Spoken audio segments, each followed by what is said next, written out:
Hi, my name's Allison Nicoll and today I'm going to talk to you about rotary cutting. Now, there are quite a few different rotary cutters on the market, and what I often tell my girls that come into class is to find the one that they're most comfortable with and that sits most comfortably in their hand. There's a straight handled one as well, but I find that a lot of the ladies that actually have got arthritis or that they just find that this one is more comfortable, the ergonomic one. Now, it's really important with rotary cutting that we make sure that our lock is on. It's a really sharp blade. It also makes cutting through fabric absolutely beautiful, and once you've started using a rotary cutter, it'll be really hard for you to go back and use scissors. I'm going to show you how to change your rotary cutter blade. We do recommend that changing your rotary cutter blade every 1 or 2 projects is a good idea. It is meant to cut through the fabric like butter, so if it isn't doing that, then we need to change our blade. So we just take off the pieces of the rotary cutter as they are in sequence.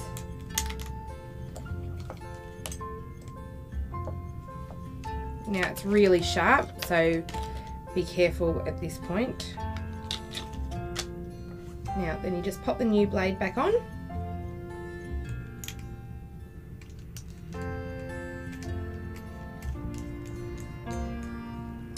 And that's your new rotary cutter blade changed.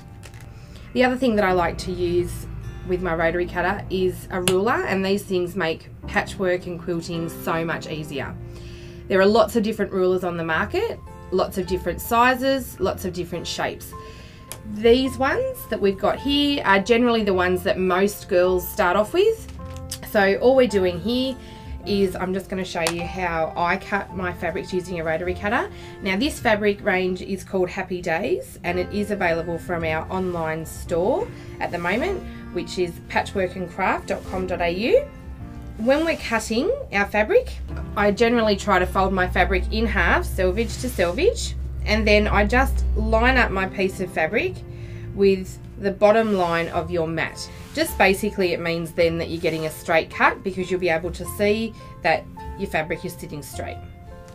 Now, then we just line up our ruler. So I have lined up the edge of my fabric with the 4.5 inch mark on my ruler, and the bottom line of the mat where I've laid my fabric is also running flat on my ruler, so that I know I'm going to get a straight cut. And then we just disengage the safety function on the rotary cutter and then just roll it up, and that makes cutting a breeze. Another tip with rotary cutting is often when you buy your fabric from the shop, you'll notice that the edges actually aren't straight. So I find that I actually straighten my fabrics before I cut into them. So all I do is I fold the fabric selvage to selvage, and I line it up again on the mat, and then I will cut it along the closest line so that it is actually straight. So I'll line it up and I'll make sure that my ruler is running along the same line on the mat, and then I'll just trim off the edge of the fabric just to make sure that that fabric is cut straight, because there's nothing worse than cutting into your fabric and realizing that your squares or your strips are not actually straight. The other tip is when you're cutting directional fabric or stripes, that it's really important that you cut along the length of the fabric so that you can see that the pattern repeat or the stripe, or that the direction is actually where you need to cut, because there's also nothing worse than cutting out all your squares and realizing that when you're going to put them together in your quilt, they're actually going to face the wrong way. Now, I hope that this video has been helpful for you.